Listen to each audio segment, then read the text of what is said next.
بسم الله الرحمن الرحيم والنازعات غرقا والناشطات نشطا والسابحات سبحا فالسابقات سبقا فالمدبرات أمرا يوم ترجف الراجفة تتبعها الرادفة قلوب يومئذ واجفة أبصارها خاشعة يقولون أئنا لمردودون في الحافرة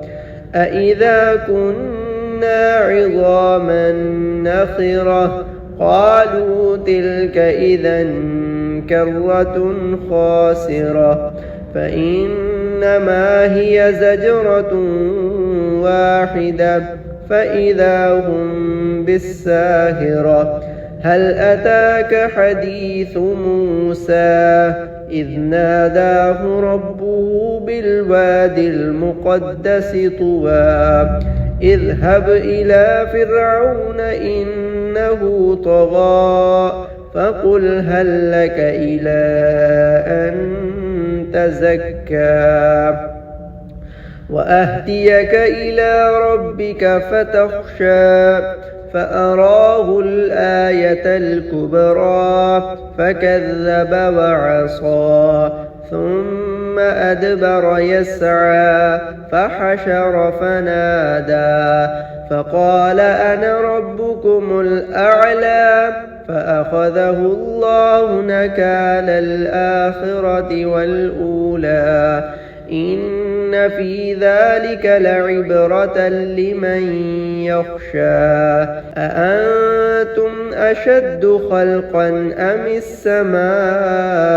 بناها رفع سمكها فسواها وأغطش ليلها وأخرج ضحاها والأرض بعد ذلك دحاها أخرج منها ماءها ومرعاها والجبال أرساها متاعا لكم ولأنعامكم فإذا جاءت الطامة الكبرى يوم يتذكر الإنسان ما سعى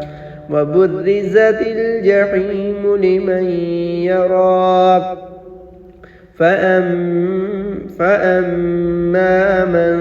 طغى وآثر الحياة الدنيا فإن الجحيم هي المأوى وأما من خاف مقام ربه ونهى النفس عن الهوى فإن الجنة هي المأوى يسألونك عن الساعة أيان مرساها فيم أنت من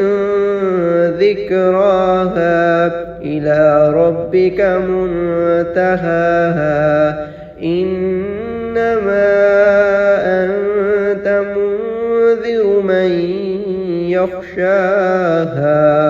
كأنهم يوم يرونها لم يلبثوا